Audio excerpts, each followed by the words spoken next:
Mike, we almost had a false start there, getting caught up in our own humor even prior to the show. How are you tonight, Mike? Yeah, man. Good. What's happening? We're shooting the shit, so to speak. Oh, there we go. First right out of the Whoops. gates. It's gonna be a Bing. long We need night. a swear jar, right? A swear jar. I look like the national debt clock after I get on Right. the roll.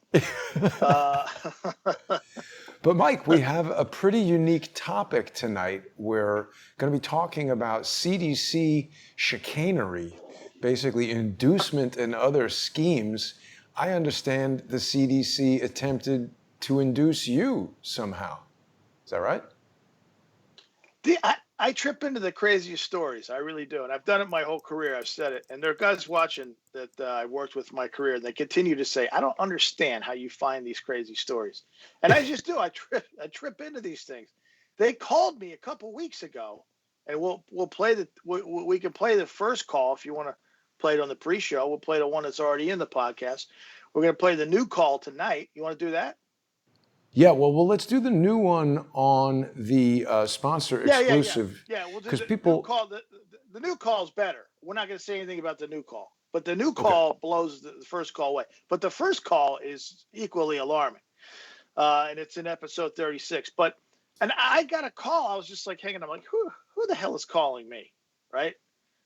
And I pick up the phone because I try to talk to everybody, even if they're out they want my head on the stick. I'll talk to anybody, and they're like, it's just the CDC, and, we want to ask you some questions. I'm like, now we got your ass. But I mean, didn't you think for a second that they were calling you up to bust chops about some of the reporting that you've done on TruePundit.com and on the Thomas Paine podcast? Yeah. It's like, you're taking on Robert Redfield, you're taking on the FDA, You're taking all these people, and then they call you with they want to do a survey, and it sounds like, okay, hey, can we give a couple minutes for a survey? Okay. Sounds harmless, right? But then I start picking at them. I start picking, boom, boom, boom. Because I just pick. I'm a picker. As you do. Yeah. And it turns out it's not a survey. It's just a massive scheme. They're trying to get your kids' immunization record. They're trying to back in with this survey to get your kids' immunization records sent to them. You sign medical releases and stuff. You do this long survey, and then they're like at the end, do you mind if we send the results to, the CDC?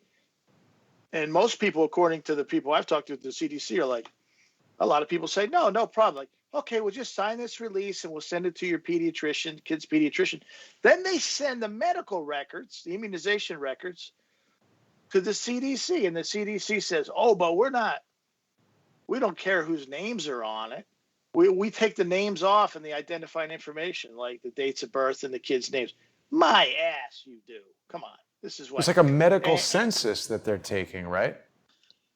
Well, I think it's I guess it's basically a massive, I think, privacy violation, number one. Yeah. Two, I think it probably is against the law to trick people into waiving their HIPAA rights on behalf of their kids as a guardian or a parent.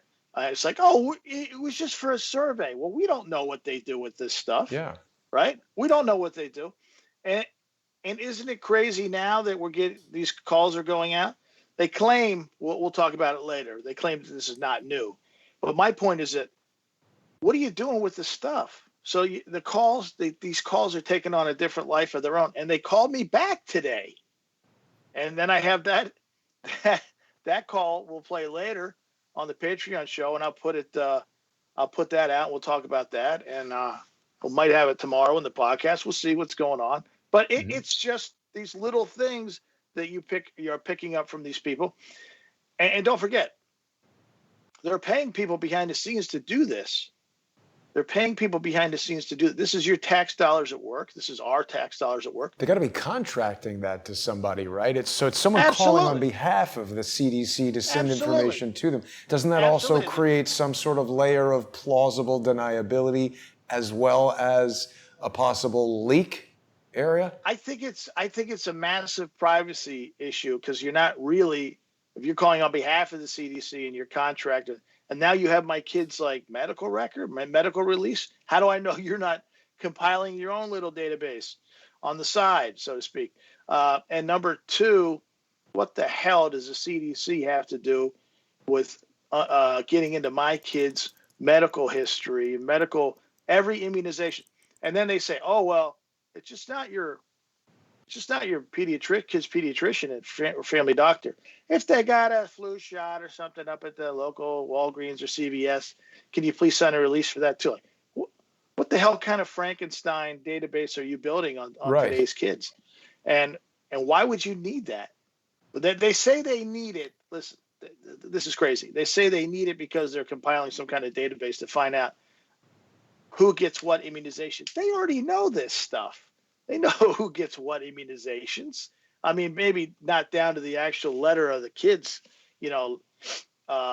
address and things, but that's what they want now. Certainly your doctor knows, right? I mean, that's going somewhere, isn't it?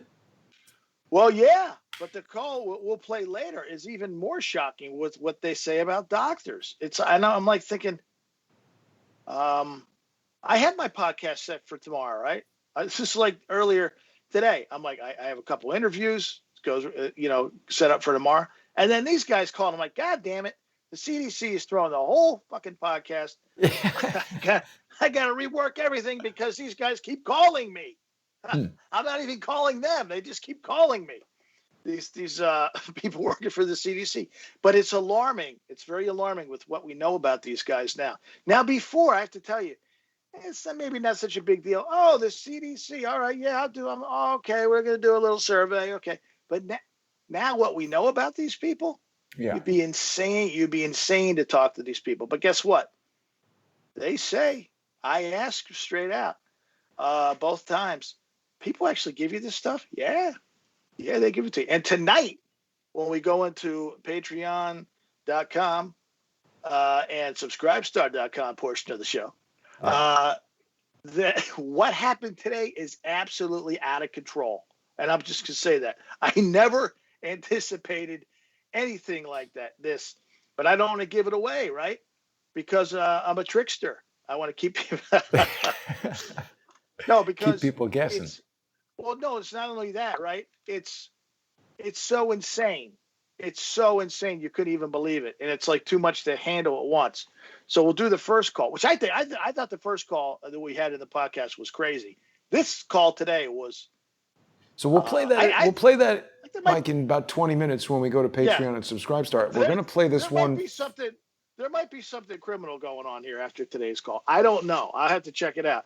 But there's one other thing I just want to bring up for you and the viewers before we play the call, because people are watching us right now on Crowdsource the Truth 2, going out live at 8 p.m. Eastern. They're unable to see the live stream on the Jason Goodman YouTube channel with 114,000 subscribers because the president of television has issued a malicious strike, almost like a social engineer, trying to shut down the show.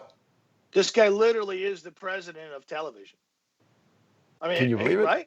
Yes, he's the president and CEO of the National Academy of Television Arts and Sciences, the group that awards the Emmys. It's a very powerful position. I'm surprised he's got time to be watching YouTube and issuing strikes to my tiny little show. You are poking the stick in the faces of all these people, and I think they're slowly, one by one, revealing one another and each other, and quite the strange cabal. I mean, I could see if somebody was, if you had a television show or something, but like on the networks. Right? Well, I'm saying on the networks. Right? But I think they're threatened by this, Mike, because they know that the networks are tanking. The type of productions that you and I are doing are coming up. This is the next wave, and they're afraid. I have to be honest with you. I don't know the last time I watched network television. I really don't know that. I mean, sometimes there's some shows I liked on Netflix. I just finished a series on Netflix that I thought was fucking stupendous, but I don't watch these things as a matter of course. And when I do, that's usually from a recommendation from somebody who says, you absolutely have to watch this. Do you understand? And I'm like, okay. And then I begrudgingly go watch it. Because we don't have time to watch TV. What? The Wire, everybody always says, is a great show. Yeah, you have to watch The Wire. I'm like, I've been to Baltimore. I know it's a shithole. I don't need to watch The Wire. Okay? The Wire is what we used to call getting out of Baltimore because we got out of Baltimore right under the wire without getting shanked. Well, you or live The arrested or Wire shipped. practically, so you don't need to watch The it on Wire. HBO. When somebody says The Wire to me, I think of the piano wire. And somebody's behind me, coming up from behind me with a piano wire. That's the Wire I think about. But Mike, people will be able to see the show, after we're done with the Patreon section. I still have the ability to upload to the main channel, so I guess there'll be another malicious strike coming any moment, because they really do seem dedicated to shutting down Crowdsource the Truth. And the timing is very odd. The election is coming up.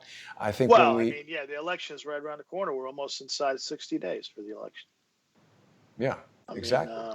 What do you expect? I expect them to continue to strike the show. This is why we started this whole thing on Patreon. We said, look, you read the tea leaves a long time ago, and you said to me, dude, we should think about doing this show. And I said, well, it's good timing because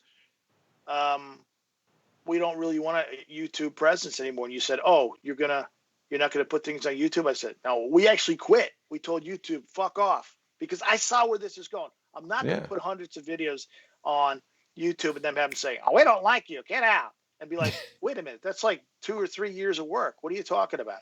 So we figured we would go a different route, and that's why we're doing this. It's very simple, because you don't have this crazy Orwellian nightmare every time you try to give an alternative viewpoint, or independent media tries to voice something that's not approved by these millionaires and billionaires. And we saw, I've talked about it for 2 years now, you and I, both publicly and privately, more privately than anything.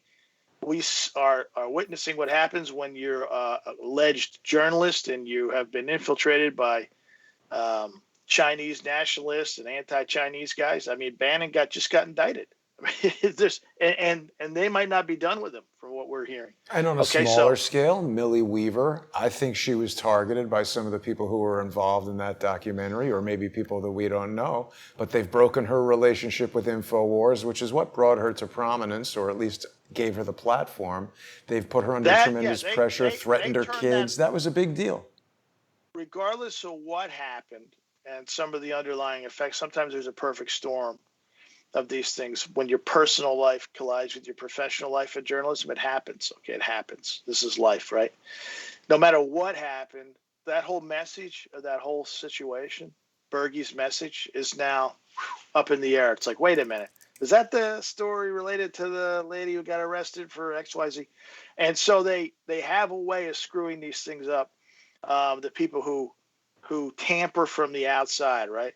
And that's why we did this thing, so we could try to eliminate as best as we could, or best as we still can, the outside tampering, and just get the message out. Let me lay something on you, Mike, because I want your opinion.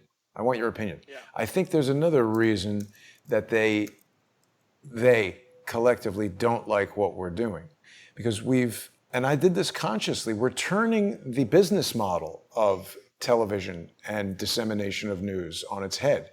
It normally relies on the viewers consuming it totally for free, and you have television advertising from sponsors. Del Bigtree has said it's a big problem. When he was working for CBS, wanted to do a story exposing the CDC and the various pharmaceutical companies. They flat out told him, you can't do that. Our advertisers are pharmaceutical companies. Robert Kennedy Jr. told you, his childhood friend, the CEO of Fox News, Roger Ailes, or whatever he was, executive producer, told him, you can't come on the show and talk about factual information about particular vaccines that studies have shown are not properly developed and are causing problems. He wouldn't not let him only do said it. that, he said any host that has him on, he'd probably have to fire. Right.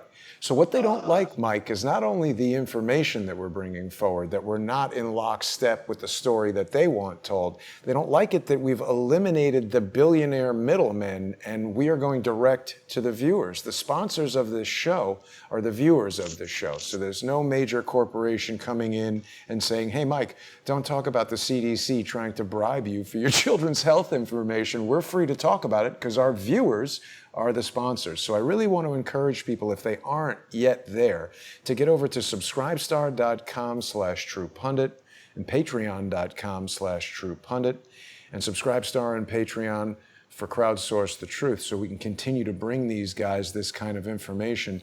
In the last couple of minutes we've got here, Mike, why don't we run your encounter, your telephonic escapade with the CDC? It's 23 minutes in here. I think it's about 23 minutes. And keep in mind, I'm just answering the phone and shooting the shit. There's no prep, so I'm not. If I sound loosey goosey, it's just because I'm laid back and I'm just kind of going with the flow. Let me let it rip here. See how it goes. Taking the story where it takes you, type thing. Nice. The AFAR mission is to inspire, guide, and enable the world's best travelers. Sounds like a commercial. That's an ad. I should get paid for that. Through the policies, programs, and by bigger forces. They think they have scoops. Oh, I got this from a congressman. Must it's be probably right. like 24 minutes now or something because there were a couple ads. These people don't have enough crooks. Get woke. Let's do that. Let's do the call, and then we'll go right into the Hoffenberg interview. And you'll be on an emotional roller coaster ride from here on into the end. That's the way it is on the Thomas Paine podcast. The truth can be very turbulent and very disturbing. But I don't say this often, but share this show because this CDC stuff and also the information Mr. Hoffenberg has. I just want to shut up. Ghislaine Maxwell. What's happening now? And as we drill down on this is your cell phone. I need to ask, are you currently doing anything that would make it unsafe for you to talk, such as driving? Yeah, I'm trying to figure out why you're calling again. You're from the CDC? Yeah, no, I'm calling on behalf of the CDC. Uh-huh. We're conducting a survey on the childhood immunizations and flu vaccinations on teenagers and children between 12 months and 4 years old. What does this have to do with teenagers, COVID? 13. No, this is just on childhood immunizations, the regular vaccines that they get for childhood diseases. No, this is totally separate from COVID. I don't have anything to do with that. Yeah, what kind of questions do you have? Okay, well, my question was, are you doing anything unsafe that would make it unsafe for you to talk, such as driving? Not yet. Okay, I just want to make sure because if you are, we can't talk to you. Okay, and am I speaking to someone who is 18 years or older? Yes. Okay, and how many children between the ages of 12 months and 4 years old are living or staying in your household? 12 and 4, I have 7. You have 7 children between 12 months and 4 years old? Yeah. Oh, okay. So you have a total of 7 children. This is like a Jerky Boys call. Okay, and how many of them are between 12 months and 4 years old? 3. 3, okay. All righty. And before we continue, I'd like you to know that taking part in this survey is voluntary. You may choose not to answer any questions you don't wish to answer or end the interview at any time with no impact on benefits you may receive. And we are required by federal laws to develop and follow strict procedures oh, she's talking about to protect benefits? your information and use your answers only for statistical analysis. Oh. And I can describe these laws if you wish. Right. I'd like to continue. Okay. That's okay. Yeah, you don't have to describe. Okay. And so I'll know which vaccination questions to ask. Can you please tell me the month, day, and year of birth of your first child in your household who is between 12 months and 4 years old? Like what? Why would you need to know that? I'm just curious. Well, that gives me the questions that I need to ask you for their immunizations because children get different immunizations at different ages, and this will help me ask you the questions because I don't know which questions are going to come up. I have to give you their birth dates? Well, you can just give me the month and the year. That would be fine. You don't have to give me the day. Yeah, I'm not even comfortable with that. I don't know why I'd have to give you any information on behalf of the CDC. It's a survey, sir. And the survey is voluntary, but it also helps the CDC know how many children are receiving all of the recommended vaccinations and the ones that aren't, and what the reason is for, if it's a financial thing, if it's an insurance thing, and it helps inform policymakers to do a better job on, figuring out how to get the vaccinations to the children that need them the most. Save the children. So why wouldn't I just take my kids to my doctor for a vaccination? I'm not sure why the CDC has why do they care what we're doing with vaccinations? Wouldn't that have to do with my primary physician? No. And what they do is they just collect information. It's used for statistical analysis. They just compare, like I said, they're comparing how many children are getting them, why people are getting diseases, and why, and if that's the reason, if they're not getting vaccinated, and this helps inform, like I said, it helps policymakers make better informed, policies to help people, so that can't afford the vaccination. The goal of your survey is what? To see what vaccinations my kids have had? To see how many children are getting. Yeah, and it's not just their children. It's a variety of children and the ages and their groups. So if I have teenagers too, we can go through that? Yes, we go through all of them. Because this is a survey on the health of children, from 4 to 12 months, and then from 13 to 17 years old. And you're more than welcome to look up our information. I could give you all the information. Yeah, what is it? Before you continue. Yeah. Okay, sure, absolutely. I'll be glad to give you that. Okay, do you have a pen available? Yeah. Okay. The website, it's the NIS, which is the National Immunization Survey. The website is http://www.cdc.gov/vaccines/NIS. Do you need me to repeat any of that? No, I got it. I just have a question for you. Okay. You survey Sure. people. You survey people, and they tell you this stuff just without checking out who you are. They'll just tell you all this stuff. A lot of them do check, and that's why we have all this information, because a lot of them think it's a scam call, and I totally understand, because that's very basic. So many people call. But this is a very important survey. And I also have another information. It's the CDC Information Contact Center, which they can verify who we are. Yeah, I'm just curious because you're asking for immunization records. It seems like it would be like a HIPAA violation to call somebody up, even on behalf of the CDC, and say, "Hey, right. what are your immunizations?" And we don't. Right. And see, when we get to the end of the survey, we have to ask your permission. And this call is recorded. And we have to ask your permission. Yes. To see if, we ask you if we have your permission to obtain the immunization records from your doctors or healthcare providers that gave them the shot. We don't get them from you directly. We get them from the doctors. And then from the doctors, they send them to the CDC, and they do their statistical analysis with that. But we don't get your information, the CDC, and so at the end of the call, they get it from the doctor. After we go through everything, all my 7 kids, at the end of the call, you say, "Hey, can we get your permission?" And then you'll go get their medical records. I don't have to do anything. Is that how it works? Yes, we get all your information, but we would also have to get the contact information of the places that the children got their immunizations. That way we can contact them and get the information from them. But that is only with your permission. We cannot get any records unless we have your permission. What happens? Give us a release to call your doctor and get all your child's information.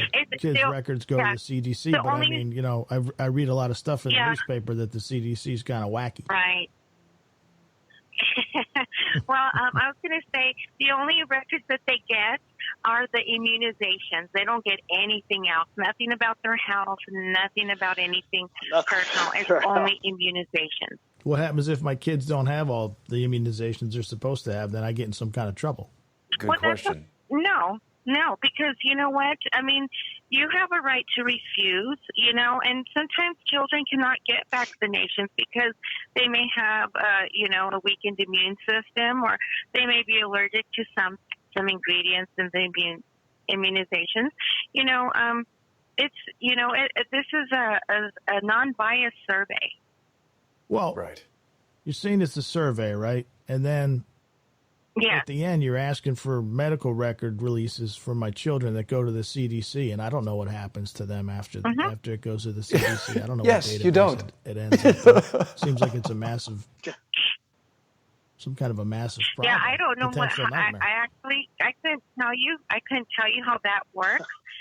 Because I just conduct the surveys, and whatever information they get is only immunizations. I know that. I just work only here, the immunizations that they get from the doctors. They don't get nothing else. If I release the records, it'll have my kid's name and the kids' names and the date of birth and the immunizations, right? Yes, and that's it. And the doctors know not to give any other information. That's it. You're right. It's the HIPAA law, and we're only allowed to get the immunization records. This is a survey of only immunizations and nothing else. And for kids up to what age? 17? Well, Mike, we've got to stop it there. We can continue that on Patreon. We'll continue it. Yeah, Patreon and Subscribe and people can also hear the follow-up call. They called you back. I love it when people call you up in the beginning. I don't know. I have no idea. Why is this guy asking so many questions? This guy's a pain in the ass. You really made her earn her money that day, but we're going to be back in just under 5 minutes. People are going to be able to catch the follow-up and the rest of that call on subscribestar.com/truepundit, patreon.com/truepundit, and subscribestar.com and patreon.com/crowdsource. Next call is way out of control. Way out of control, by the way. If you thought that was good, you're going to love the next one. So we'll see everybody in just a minute. Thanks to all the generous sponsors that make the show possible. If you're watching and enjoying each week, you got to pony up and join us on Patreon and Subscribestar. We'll see you there in just a couple of minutes. Thanks for watching.